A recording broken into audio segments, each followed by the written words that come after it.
Commander Sarah Chen floated in the observation deck of the Persistence, watching the blue marble that had once been humanity's only home shrink to a pinprick in the vast darkness.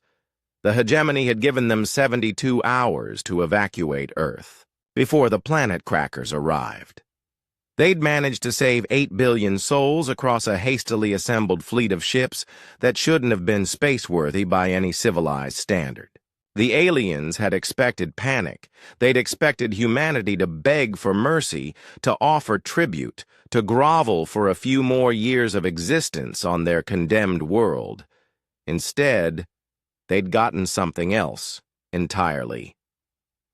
"Ma'am," Lieutenant Rodriguez's voice crackled through the comm. "We're receiving transmissions from the other Ark ships. All 800 vessels reporting successful departure from Sol system." Sarah nodded, though her attention remained fixed on the view screen. Behind them, Earth continued its ancient rotation, blissfully unaware that in 16 hours, the hegemony's world breakers would reduce it to asteroid debris. The invaders had been quite specific about their timeline. They wanted the Sol system cleared for mining operations. Humanity was simply an inconvenience to be swept aside. "And the Defiance fleet?" Sarah asked. "Admiral Morrison reports they're holding position at the edge of the system. 200 ships, all volunteers." Sarah's jaw tightened. Half of humanity's military had chosen to stay behind, not to fight. That would have been suicide against the hegemony's vastly superior technology, but to witness, to record, to ensure that what happened to Earth would never be forgotten. The hegemony had made one critical miscalculation.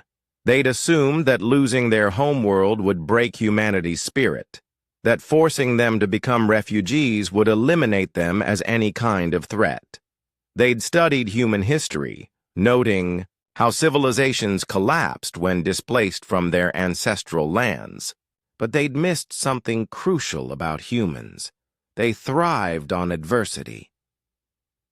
"Ma'am, incoming transmission from the lead hegemony vessel," Rodriguez reported. The main screen flickered and the angular, crystalline form of a hegemony commander appeared. Its translated voice carried the characteristic emotionless tone of their species.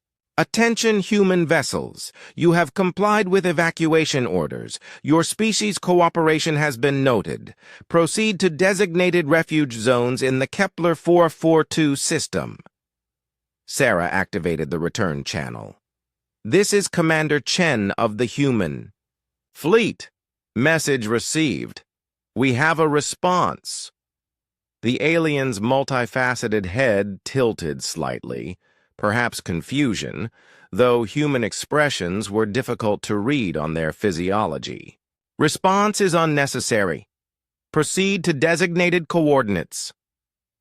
"The response is this," Sarah said, her voice carrying across the fleet's open channel so every human ship could hear. "You wanted Earth gone. Consider it done. But you've made a mistake. You thought taking our world would end our story. Instead, you've just written the opening chapter."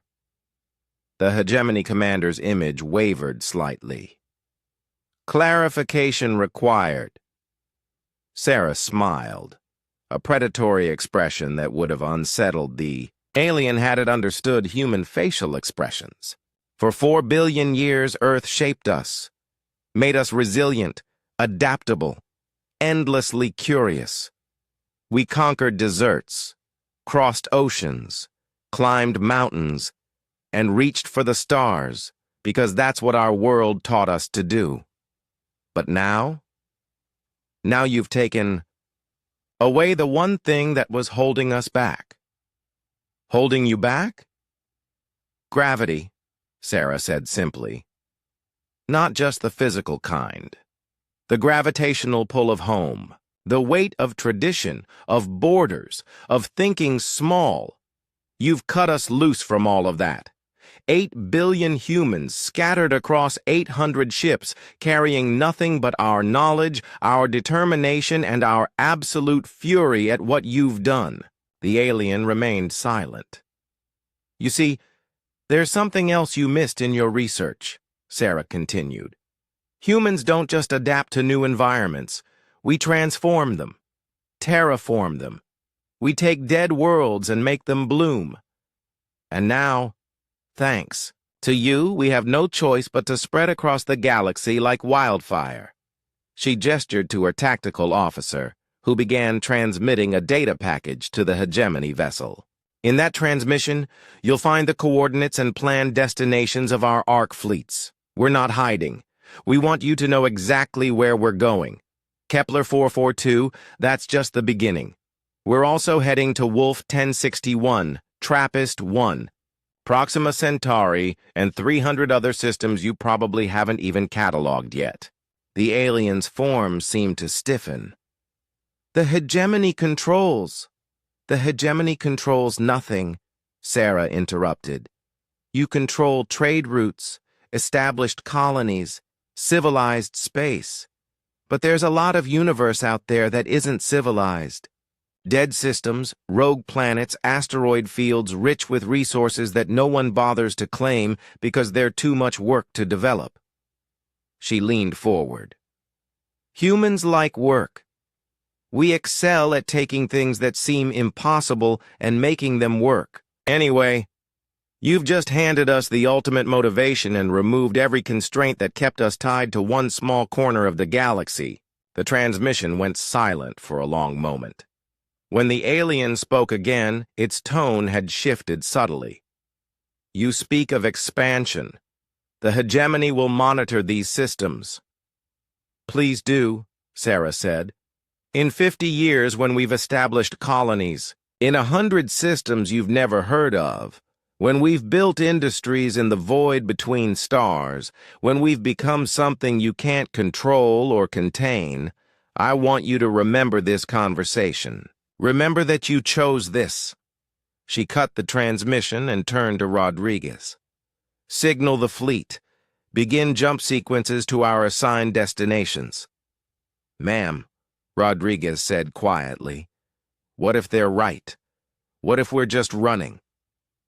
Sarah looked back at the screen, where Earth hung serene and doomed in the darkness. Lieutenant, we're not running from anything. We're running to everything. Every star in the galaxy just became a potential new home. Every asteroid belt just became a potential new industry. Every dead world just became a challenge.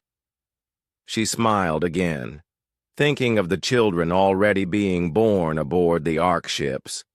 Children who would never know the weight of a single world's gravity, who would think of entire star systems as neighborhoods. They wanted Earth gone, she said. They have no idea what they've just unleashed.